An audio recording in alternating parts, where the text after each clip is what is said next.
Hi folks, I hope that you guys are doing pretty well. So today is Friday, the 10th of May 2024, and this video is going to be my 67th World Force Biblical Deciphering, and in today's video I'm going to decipher for you chapter 37 in the book of Ezekiel, okay?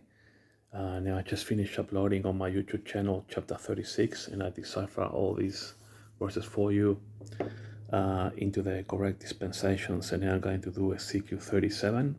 So Ezekiel 37 has 28 verses, not as long as chapter 36, but of course I always have a program here for you folks, okay? And in summary then, verses 1 to 20 are for the church age, and then verses 21 to 28 are for the Millennium Kingdom. Now, one of the important things that I want to point out is that when you get to verse 21, if you cannot decipher verse 21, I repeat, you're going to make a big mistake with a reminder of the context. Okay, now that was from verses 21 to 28. Okay, how so?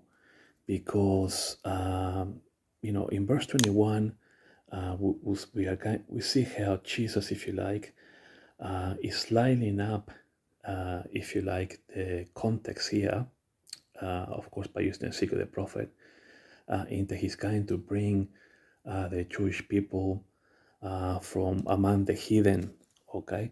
Because don't forget that, during the tribulation period, then many Jewish people will be taken as captives around the world, and they will be taken to other nations, and they will be among the heathen, especially if you read Luke 21 to 24. Okay, so if you get verse 21 wrong, that's why I got a big red line here. If you get this wrong, then you're going to make a mistake as to what all these verses are for, between 21 and 28, which are, for the Millennium Kingdom. But don't worry, folks, we'll have a look at Luke 21, 24, so in a moment. So getting back to the program, I really needed to point that out, because if you get that wrong, you're going to really spoil your deciphering, okay? So just to recap, 1 to 20 are church age, and 21 to 28 are for the Millennial Kingdom. Now the context, of course, restoration of Israel or church age, verses 1 to 20 are for the church age. Verse 4, prophesy of the dry bones, if you like, or the prophecy of the dry bones. Verse 5, I will cause breath to enter into you. Verse 9, prophesy unto the winds, come from the four winds, okay? You get it, you get the idea, okay? So you get the idea, Israel becoming a nation in 1948, okay? And then verse 19, the joining of the two sticks, in other words, the two kingdoms, the stick of Joseph, which is symbolic of the northern kingdom of Israel, if you like, and the stick of Judah, which is symbolic, of course, of the southern kingdom, and God is going to make them one stick. Okay, so basically then, verses 1 to 20 are for the church age, the restoration of Israel. Think of Israel becoming a nation in 1948. Okay, so very nice and simple. Now verses 21 to 28. Like I said to you folks, if you get this verse wrong in context, you're gonna ruin the rest of it. Okay. You really need to decipher verse 21 in order to move forward. Okay. Now we'll go back to the Bible and read the earlier verses, but let's just finish up with the program. Okay. And it reads here, and I say unto them, thus said the Lord God, behold, I will take the children of Israel from among the heathen. Of course, He's gonna gather them back.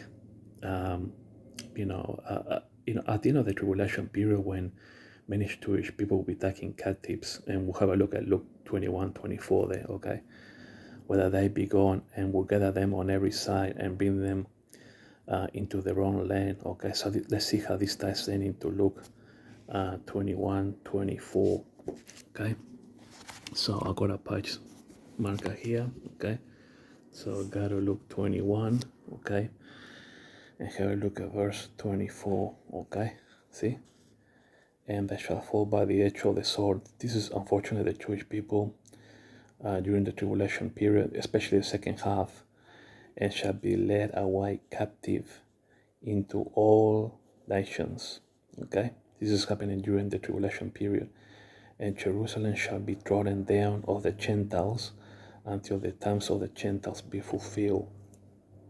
Okay, so this prophecy is very important. Okay, there's going to be many Jewish people going to be captive into all nations, especially after the abomination of desolation during the second half of the tribulation period. Okay, but of course, when Jesus comes back for the Millennium Kingdom, he's going to have the judgment of the sheep and the goats in the valley of Jehoshaphat. Okay, so you got to get this right, folks. Otherwise, you're going to ruin it. So let's go back to Ezekiel or Ezekiel.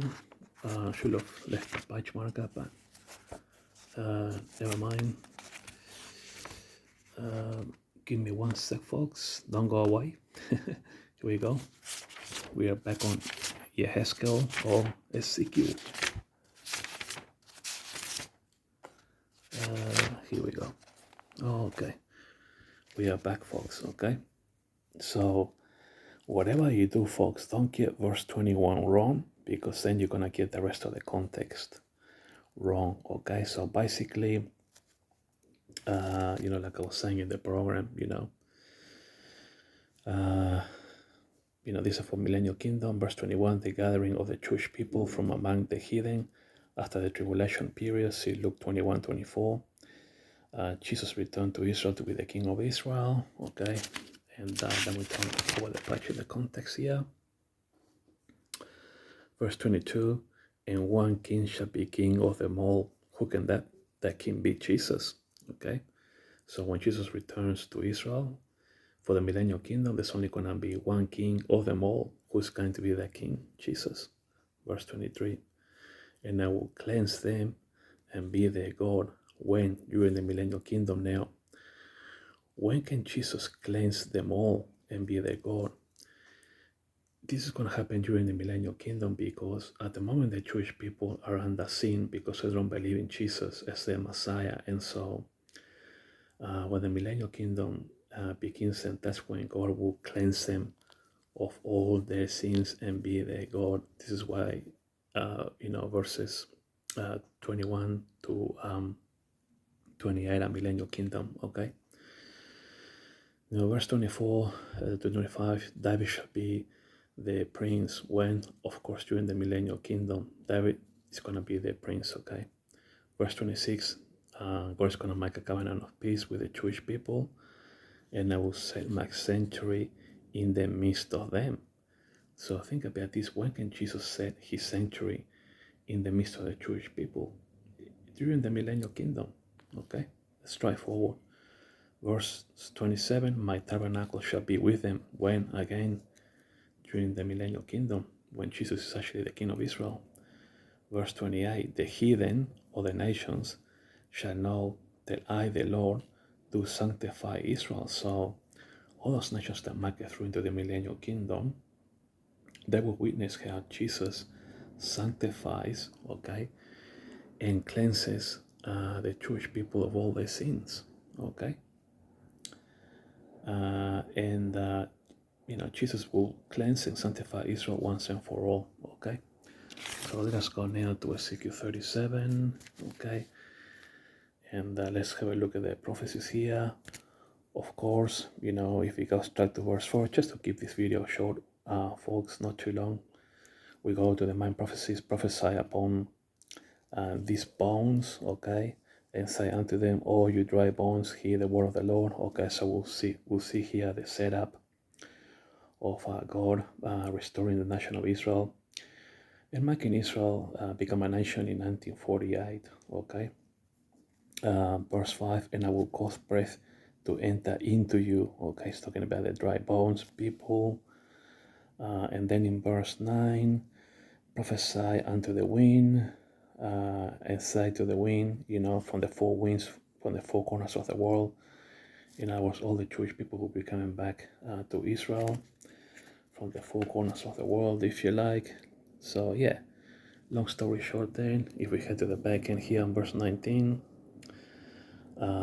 then God is going to join the two kingdoms together, the stick of Joseph, which represents the northern kingdom of Israel, or Ephraim, if you like, and the stick of Judah. He's going to make them one nation or one stick, and there shall be one in my hand. Okay, so yeah, God is going to join both kingdoms into one. Okay, and then verse 20, and the sticks whereupon thou writest shall be thy hand before their eyes. So yeah, basically that's and the context for the church age. Now from 21, like I said before, to 28, then all these verses then in context are for the millennial kingdom. Okay, now whatever you do, don't get verse 21 wrong, because then you ruin the whole context and you just won't understand it. That's why I draw a big red line here as a separation marker. And say unto them, thus saith the Lord God, behold, I will take the children of Israel from among the heathen. I just show you Luke 21:24. Okay, earlier, here many Jewish people will be taken captive during the second half of the tribulation period, when the abomination of desolation happens. And also, Revelation 12, of course, many Jewish people have to flee into the wilderness, and God is going to supernaturally save them. And we know by Zechariah 13 verse 8 that only one third will make it through into the millennial kingdom. So you also have to take into consideration all these big end time Bible prophecies, if you like. Okay. And of course in verse 22, and I will make them one nation, and one king shall be king of them all. Who is going to be the king? Of course, Jesus, the king of Israel. Okay. And in verse 23 here, he's going to cleanse them and be their God. And David, my servant, shall be king over them, but he's going to be more like the prince. Okay. David shall be the prince. Okay. The title of king belongs to Jesus. Okay. But what he's saying here in verse 24, where it says David my servant shall be the king, is more like Jesus will be the king of Israel, but he's going to allow David to be sort of like, the prince and second in charge, if you like, like he says here, David shall be the prince. Okay. And then on verse 26, moreover, Jesus is going to make a covenant with peace with the Jewish people. It's going to be an everlasting covenant. And of course, he's going to set his sanctuary in the midst of them. Okay, sorry about that. And also Jesus is going to set up his tabernacle. Okay, and shall be with them. And all the nations that make it through into the millennial kingdom shall know that the Lord does sanctify Israel. Okay, and he's also going to cleanse them, and he's going to be in the midst of them forevermore. So yeah, it's quite straightforward, this chapter of Ezekiel 37 verses 1 to 28. So just to finish up then, verses 1 to 20 are for the church age, verses 21 to 28 are for the millennial kingdom. Make sure that when you get to verse 21, you don't make the mistake in here, that you decipher this correctly. Add this prophecy to Luke 21 verse 24. Here Jesus is going to gather the Jewish people from every side and bring them into their own land, because like I said, during the second half of the tribulation period, then many Jewish people have to flee. Of course, you need to think about the abomination of desolation. I just told you about Revelation 12, how the Jewish people have to flee into the wilderness, but God is going to supernaturally save them. And according to Zechariah chapter 13, verse 8, only one third will be saved, or only one third will make it through into the millennial, for a lot of reasons, really. Yeah, that's about it for Ezekiel chapter 37. All right, folks, thanks for watching, and I'll talk to you guys later.